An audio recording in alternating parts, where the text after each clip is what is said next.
ସମସ୍ତଙ୍କୁ ମୁଁ ସ୍ୱାଗତ କରୁଛି। ଆମର ଯେଉଁ କମ୍ୟୁନିଟି କାର୍ଡ଼ ମାନଙ୍କର ପ୍ରୋତ୍ସାହନ ରାଶି ଯେଉଁ ବଢ଼ିଛି ତା ପାଇଁ ଆମର ଆପଣମାନେ ସବୁ ଜାଣିଥିବେ, ଯେମିତିକି ଆପଣଙ୍କୁ ଆମେ ଗୋଟେ ଭିଜୁଆଲ୍ ମାଧ୍ୟମରେ ଦେଖାଉଛୁ ଯେ MBK ବ୍ୟାଙ୍କ ମିତ୍ର ଏବଂ LSP ମାନଙ୍କର 6,750 ଟଙ୍କା ସେମାନେ ପାଉଥିଲେ। ବର୍ତ୍ତମାନ ସେମାନେ 10,750 ଟଙ୍କା ସେମାନେ ପାଇବେ। ତା ଛଡ଼ା କୃଷି ମିତ୍ର, ପ୍ରାଣୀ ମିତ୍ର ଏବଂ ଆମର ଯେଉଁ ଅଛନ୍ତି କୃଷି ମିତ୍ର, ପ୍ରାଣୀ ମିତ୍ର ସେମାନେ ଆଗରୁ ପାଉଥିଲେ 3,750 ଟଙ୍କା, ଏବେ ପାଉଛନ୍ତି 6,250 ଟଙ୍କା ପାଇବେ। ଯେଉଁଟା CRPCM ଆମର ରହିଛନ୍ତି, CRP ମାନେ ରହିଛନ୍ତି, ସେମାନେ 3,600 ଟଙ୍କା ସେମାନେ ପାଉଥିଲେ, ଯେଉଁଟାକି ବର୍ତ୍ତମାନ ତାଙ୍କର ପାରିଶ୍ରମିକ ଯାହା ପ୍ରୋତ୍ସାହନ ରାଶି 6,100 ଟଙ୍କାକୁ ବୃଦ୍ଧି କରାଯାଇଛି। ଏଇଟା ଆପଣମାନଙ୍କର ଯେଉଁ ପାଇଛନ୍ତି ସେମାନେ ଅକ୍ଟୋବର 23 ଅକ୍ଟୋବର ପାଖରୁ ଆପଣମାନେ ମାନେ ଅକ୍ଟୋବର 2023 ପାଖରୁ ଆପଣମାନେ ପିଛଲା ଏରିୟର ଭାବରେ ପାଇବେ। ଏଥିପାଇଁ ଆପଣଙ୍କର ଏରିୟର ପାଇଁ ଗୋଟେ ଆମେ ଆପଣଙ୍କୁ ଚାର୍ଟ ଆମେ ଦେଇଦେଇଛୁ। ସେ ଏରିୟର ଚାର୍ଟ ଅନୁସାରେ ଆପଣମାନେ ଦେଖିନ୍ତୁ ଯେ କେତେ ଟଙ୍କାର ଏରିୟର ପାଇବେ। ତା ବାବଦରେ ଆମର ଚିଠି ଆସିବ, ଯେଉଁ ଅନୁସାରେ ଆପଣମାନଙ୍କ ଚିଠି ଆସିବ ସେଇ ଅନୁସାରେ କେବେ ପାଇବେ ଆଉ କେମିତି ପାଇବେ ଆଉ କେଉଁ ସମୟରେ ପାଇବେ ସେଇଟା ଆପଣଙ୍କୁ ଜଣାଇ ଦିଆଯିବ।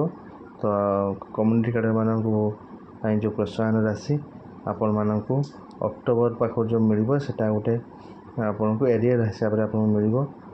ସେଇ ଯେଉଁ ହିସାବଟା ଯେମିତିକି ମୁଁ ଆପଣଙ୍କୁ କହିଦେଉଛି, ବ୍ୟାଙ୍କ ମିତ୍ର, MBK ଏବଂ LSP ମାନେ ଆମର ଜୀବିକା ସହାୟକ ବା LSP ମାନଙ୍କର ମାନେ ଆମେ ଗୋଟେ ଯେଉଁ ଚାର୍ଟ କରିଛି ଆପଣମାନେ ଦେଖିଦିଅନ୍ତୁ ସେ ଚାର୍ଟଟା। ସେଇ ଅନୁସାରେ ଆପଣମାନେ ନିଜର ଏରିୟର ପାଇବା ପାଇଁ ଇଲିଜିବୁଲ୍ ହେଇଯିବେ। ଯେମିତି ଚାର୍ଟ ଦେଖନ୍ତୁ, କମ୍ୟୁନିଟି କାର୍ଡ଼ ମାନେ କେମିତି ବ୍ୟାଙ୍କ ମିତ୍ର, MBK, LSP ସେମାନଙ୍କର 20,000 ଟଙ୍କା ଆପଣ ଏରିୟର ପାଇବେ।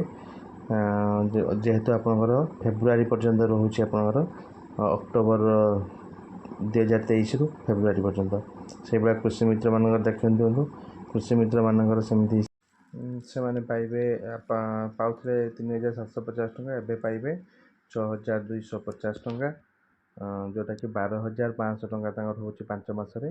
5 ମାସରେ ସେମାନେ ଏରିୟର ପାଇବେ।